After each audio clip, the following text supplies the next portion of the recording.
শুরু করেন, বিসমিল্লাহ করেন। আউযু বিল্লাহি মিনাশ শাইতানির রাজিম, বিসমিল্লাহির রহমানির রহিম। শুরু করেন। আযানের ব্যাপারটা, নামাজের ব্যাপারটা নাকি? না, নামাজের ব্যাপারটা হলো সুন্দর করে আমি এক মসজিদে ইমামতি নিছি। তখন ওই এলাকার আপনি নাকি আপনার বন্ধু বান্ধব? আপনি না, না, আমি নিজে। আপনি নিজে? আচ্ছা আচ্ছা। হ্যাঁ, যখন ইমামতি নিলাম তখন হঠাৎ করে একদিনকে আমি হাটে গেলাম, এই আচ্ছা বাজারে, ওটার কাছেই। তো বাজারে যাওয়ার পর জোহরের টাইমে আজান দিছে না, আজানের আগে চলে গেছে। তখন জোহরের টাইমে আজান হয় নাই। যখন আমি মসজিদে আসলাম, কমিটির লোক রাতের বেলা আমারে আইসা কয়েকজন জিজ্ঞাসা করতেছে, হুজুর আজ জোহরের সময় আজান দিলেন না কে? আয়ো। তা আমি বললাম, আজান দিলে আমি তো হাঁটে গেছিলাম একটু কাজে, তা আজান দিলে সমস্যাটা কি হয়েছে? হ্যাঁ, সমস্যা মানে আপনি আজান দেন নাই, আপনি জোহরের টাইমে আজান দিলে এই চোখের ভিতরে যারা কাজ করে আচ্ছা এরা সবাই খানা খাইতে আসে, তা আপনি আজান দেন নাই, এরা ক্ষুধায় কষ্ট করছে। আই হ্যাঁ হ্যাঁ। এর জন্য দায় হচ্ছে আপনি দায়, তা আপনি আজান দিলেন না কে? আচ্ছা, তা আপনারা রাখা হয়েছে, আমরা বেতন দেই, আপনি আজান দিবেন, নামাজ পড়বেন, আপনারা বেতন দেন, আপনি নামাজ পড়বেন না? হ্যাঁ। আপনি নামাজ পড়বেন, কিন্তু আমরা নামাজ আমাকে কথা জিজ্ঞাসা করবেন না। হ্যাঁ, আমরা টাঙ্গুইল আসুন। আচ্ছা আচ্ছা, ফজরের সময়, এই ফজরের টাইমে যদি আপনি আজান না দেন তাহলে মানুষের কাজে যাওয়া বন্ধ হয়ে যায়। আপনি আজান দেন, এই আজান শুনে সবাই কাজে যায়। কাজে যা, এটা হলো ফজর আযান। ফজর আজান, ফজর আযান হলো কাজে যাওনতে। ফজর আজান শুনে সবাই কাজে যায়। আর আচ্ছা, এরপরে জোহর আজান যখন দেন সবাই খাইতে আসে।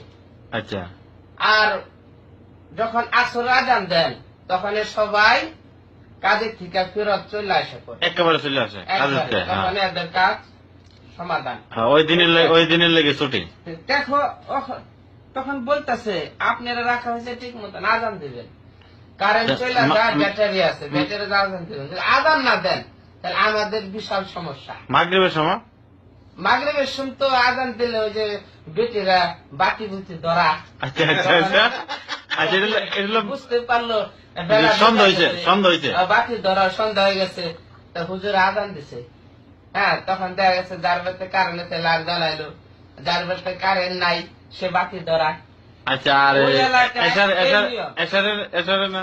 আচ্ছা, যখন কিনা মাস্টার শেষ হয়ে যায় আমার এই টাকাটা সাথে সাথে দেয়। না, এসারের নামটা বলতে হবে। এসারের নামটা কি বলতো? মহিলারা নামাজ পড়ে, হ্যাঁ, এরা খাওয়া দাওয়া করে তখন শুয়ে পড়ে, তখন কাজ কাম তাহে না ওই সময়। এশারের টাইমে রাত হয়ে গেছে, এশারের নামাজের পরে তখন খাওয়া দাওয়া করে হেরা শুয়ে পড়ে। আচ্ছা, মাস্টার শেষ করলে আমার এই টাকাটা দেয়া দেয়। বেতন দিলা, বেতন ক্লিয়ার। তো তখন আমি জিজ্ঞাসা করলাম, আচ্ছা ভাই, আপনারা নামাজও পড়েন না, বেতন উঠান না, উঠাইতে দেখি না, মাস শেষ হইলে এই বেতন আপনারা কেমনে দেন? এত টাকা আমার মাস্টার শেষ হইলে দেয়া দেন। হ্যাঁ, তখন বলল, হুজুর আমাদের মসজিদের অনেকটি টাকা আছে, আচ্ছা এই টাকা যারা ব্যবসা করে সুদের উপরে লাগে, সুদের উপরে তাদের কাছে দিছি। আচ্ছা আচ্ছা। তখন এরা কি করে মাস শেষ হলে লাভ গুলা দেয়া দেয়, এইগুলো তো আপনার বেতন দেয়, আর অনেক থাকে। মসজিদের এটা জমা থাকে। হাই হাই, আপনারা কি করে সুদের টাকাটা আমার বেতন দেয়? তা আগে তো কর নাই, আমি আপনাকে মসজিদ আর থাকব না। আচ্ছা, এই কথা আপনি নিজে বলতেছেন? আমি নিজে, আপনি নিজে চাকরি করছেন ওই মসজিদে? ওখানে ইমাম। আচ্ছা আচ্ছা। আমি কি ভাই আপনারা এই সুদের টাকা আমার বেতন দেন, কোন সময় কর না তো? আমি তো কয়েক মাস হয়ে গেল আমি দেখতেছি আপনারা মাস্টার শেষ হলে বেতন দেওয়া দেন, কেউ নামাজ পড়তে আসেন না, সকালবেলা খালি পোলা পান পড়তে আসে। তারপর পোলা পান কের জন্য পড়তে আসে? কারণ হুজুর মেয়েরা বড় হয়ে গেলে ওই বিয়ে আসলে জিজ্ঞাসা করে কোরআন শরীফ পড়তে পারো কিনা। এখন যদি মেয়ে কোরআন শরীফ পড়তে না পারে ভালো বিয়ে ঘুরে যায়। তাহলে এই জন্য মেয়েদেরকে কোরআন শরীফ শিক্ষা দিতে হয়। হ্যাঁ, ভালো জায়গায় বিয়ে দিতে হবে। তো এই পরিস্থিতি ওই এলাকা, এলাকাটার নাম কি? এলাকার নাম হয়েছে গ্রামটা নলবিল। নলবেল। এটা কোন ডিস্ট্রিক্ট? ঢাকা নবাবগঞ্জ। নলবেল। নবাবগঞ্জের ভিতরে আগে কোন থানাটা? নলবিল পড়ছে আর কি এই গ্রাম। এখন যাক, আল্লাহ তাদেরকে হেদায়েত করুন। এই এলাকা আমি নিজে অনেক দোয়া করছি, আল্লাহ তাআলা তাদেরকে নামাজি বানাক। কিন্তু অনেক ছেলে মেয়েরা পড়তে আসতো, মসজিদ জায়গা হইতো না। তো সবাই বলতো, হুজুর আপনি আসাতে এই মসজিদের পোলাপান বেশি আসে। হ্যাঁ, কেন? আগের যে ইমাম সাহেব ছিল, তো ইমাম সাহেব নিজে নামাজ পড়তো না, আদান দিতে নিজে নামাজ পড়তো না। একদিন এক যুবক ছেলে এসে আমার জিজ্ঞাসা করলো, হুজুর ফজর আজান আপনি কি শুয়ে শুয়ে দেন নাকি উঠে দেন?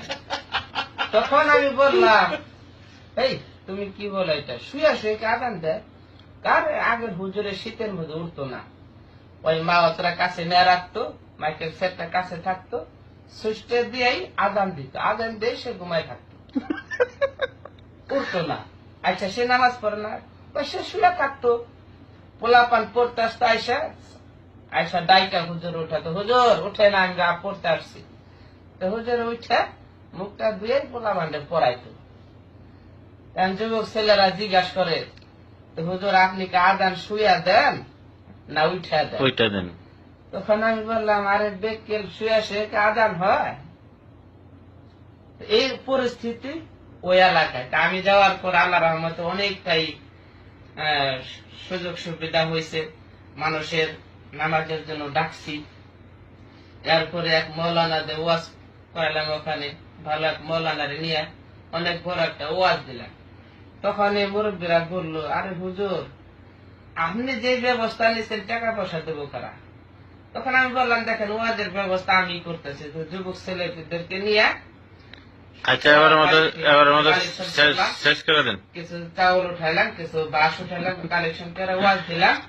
তো ভালো ওয়াজ হইলো, তো কিছু টাকা পয়সা মসজিদের জন্য উঠলো। তো মুরব্বীরা বললো, হুজুর আমরা মসজিদ দিছি পরে থেকে কোনোদিন এই মসজিদ ওয়াজ হয় না, তা আপনি আসার পরে আমরা একটা বার ওয়াজ শুনলাম। একবারই পরে ওখান থেকে আমি চলে গেলাম। আলহামদুলিল্লাহ। ওকে, বিদায় নেন দর্শকের কাছ থেকে। সালাম দিয়ে বিদায় নেন। আচ্ছা, আসসালামু আলাইকুম ওয়া রাহমাতুল্লাহ। সবাই আমার জন্য দোয়া করবেন ইনশাআল্লাহ। তখন তো মানুষ দেখলে কেবল এই ইমাম সাহেব তো এরকম আমি